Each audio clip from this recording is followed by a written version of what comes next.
Hey guys, welcome back to today's video. Today is Sunday, November 16th, 2025, and today we are going to be talking about Donald Trump's reaction to the state of Indiana's Republican legislators making the decision not to move forward with congressional redistricting ahead of the 2026 midterm elections. If you've been watching my channel for a little bit, you might know that in Indiana in specific, Republicans have been aiming to draw out incumbent U.S. Congressman Frank Mervyn out of his district in Indiana's 1st, a toss-up district that Kamala Harris won by less than half a point in the last election. Now, Republicans are looking to draw it to be a solid Trump district, and with it, take away an additional seat from the Democratic Party in a state that already gives Democrats less than a fourth in terms of total representation across the state of Indiana.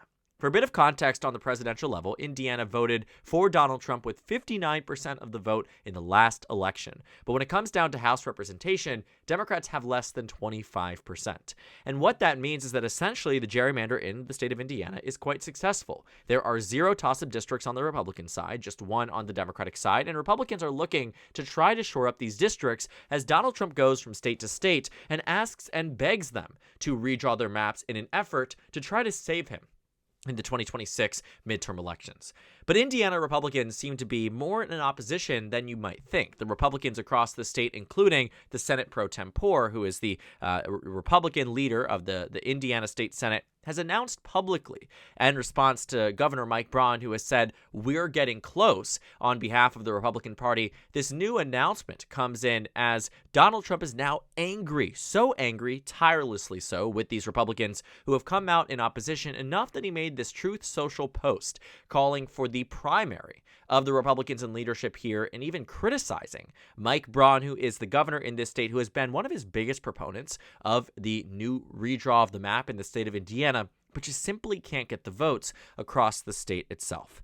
And, you know, the thing that is angering Republicans the most and Donald Trump the most is that California's Proposition 50 passed overwhelmingly with flying colors, meaning that in the copycat referendum that's set to take place in the state of Virginia, chances are it's going to pass there as well.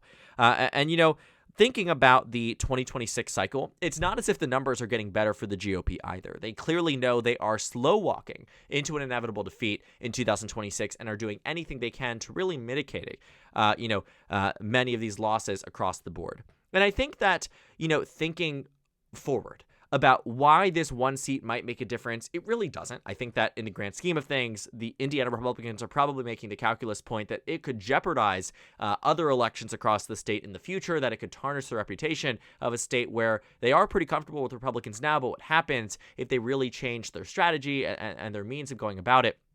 Ultimately, though, I don't think that it would have made that much of a political difference. But I think for many of these Republicans, they felt and remember that day and age where, Joe Donnelly was a U.S. senator, Republicans were losing the governorship, Obama had won the state in a presidential election. And so that was their driving fear. And I think they're worried about what some of these shifts they're seeing across the country might actually look like. Let's say they dilute the Republican power in some of these districts, all of these different considerations that I'm sure are at play. But I do not think that this one seat would at all have saved Donald Trump, but might have helped in terms of mitigating some of these losses. After all, it would be an additional Republican district if everything went to plan.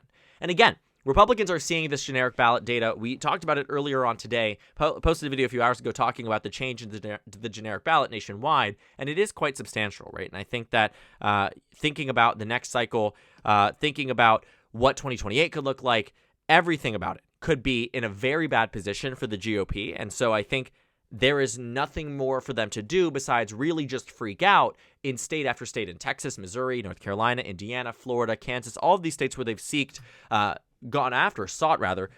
new congressional maps. It is all in an effort to try to quell some of their fears and considerations about these races, because again, they know that they're practically cooked in the 2026 midterm elections. But I think that we've already seen this pressure mount from the Republican side already. An independent group, a nonprofit, Republican-aligned, that is for congressional redistricting, that's gotten a lot of funding from Republican groups across the board, set out to do an advertisement campaign to target these Republicans in some of these state districts where their statement and their stance on doing the redraw is largely unknown. And so these Indiana Republicans, are finding themselves the subject of scrutiny from these major groups out of Washington, D.C. that are going into their state, flooding the airwaves, calling them unloyal, calling them rhinos, arguing for their potential primary in 2, 4, 6 years from now.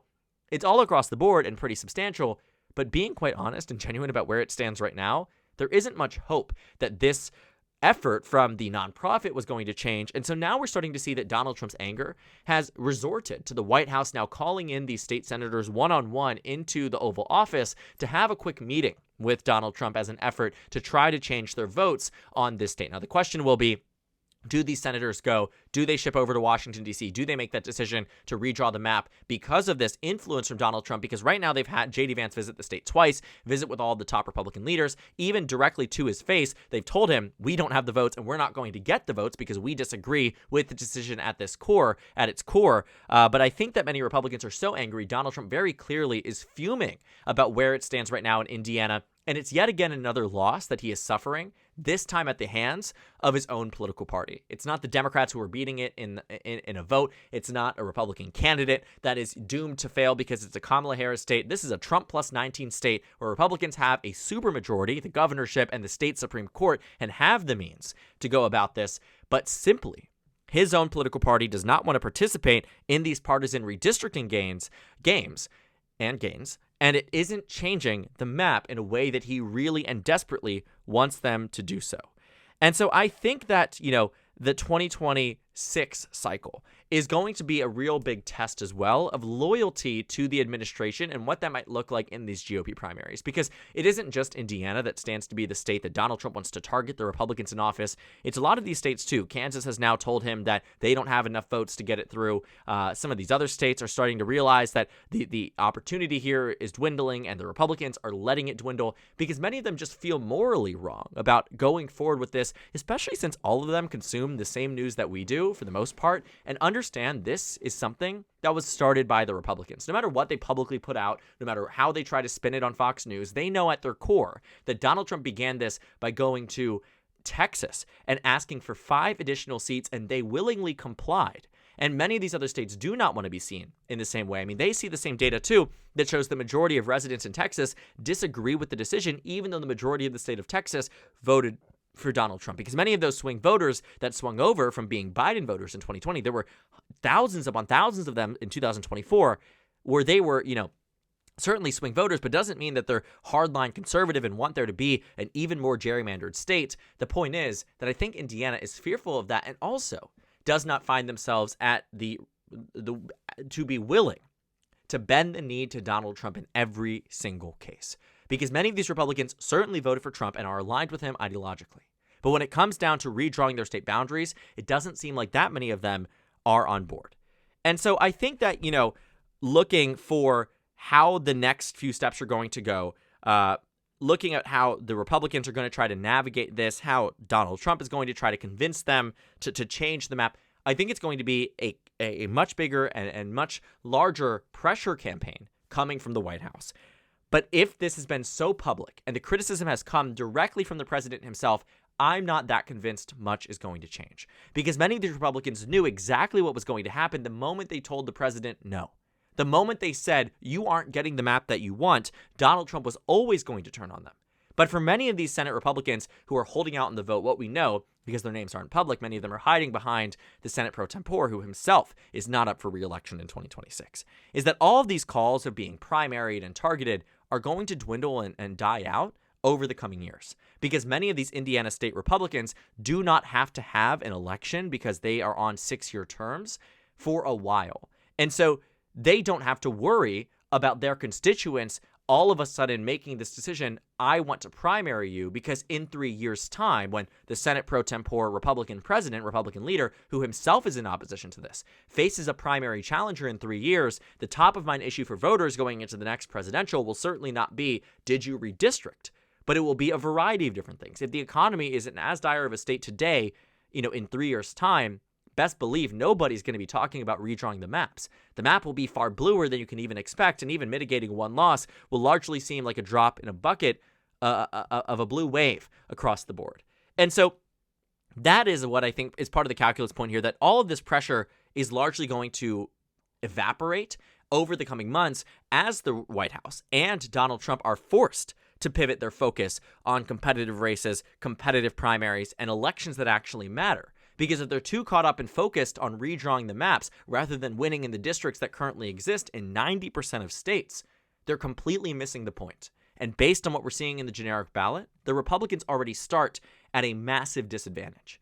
And so while Donald Trump continues to crash out about all of these states backing out on their initial promise that they would undergo a substantive redraw and usher in this new wave of GOP governance, it was never going to happen. It's not going to happen. And what we see across the board here and in Indiana is a rejection of what Donald Trump has asked to do.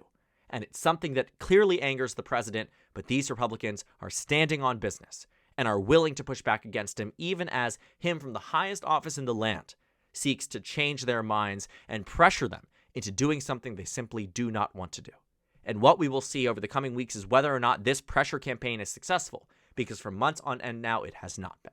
And as public as it is today, it will be more public tomorrow, and I'm sure Donald Trump will try to use what leverage he has, but they already know where the president stands. And as much as he would like this to be a very big thing, chances are for a lot of voters across this country, and Republican primary voters too, who, like Democrats, are struggling to pay their bills, are struggling to do well in America, are struggling to fulfill this American dream, are finding themselves at a crossroads where do they really care about redistricting across the board? The genuine and honest answer is no. And in Indiana, where Democrats already have less than 25% in terms of total representation, it certainly is not top of mind for Republican voters across the state and will be largely a non-issue in time for many of these senators who are seeking to run for re-election in the future, or many of them who are opting out of it entirely and absolutely have nobody to be beholden to in terms of partisan favors and partisan politicking, and certainly not the President of the United States of America.